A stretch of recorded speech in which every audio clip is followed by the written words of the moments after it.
નમસ્કાર, જય હિન્દ, જય જવાન, જય કિસાન દોસ્તો. હું બ્રિજરાજ સોલંકી.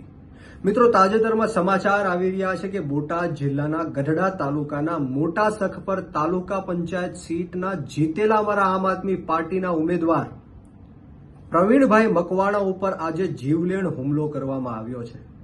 લોહિયાણ હુમલો કરવામાં આવ્યો છે ને અત્યારે હાલ એ સારવાર હેઠળ છે.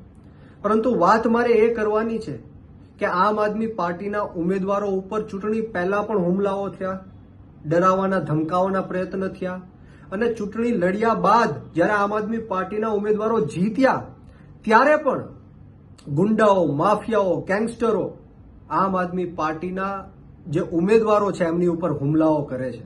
આ કોના કહેવાથી કરે છે, આ કોના કારણે થાય છે એ આ ગુજરાતની જનતા જાણે છે. પરંતુ મારે આજે તમને કહેવું છે કે અવારનવાર હું આ ગુજરાતના ગૃહમંત્રી હર્ષ સંઘવીનું રાજીનામું માંગતો આવ્યો છું.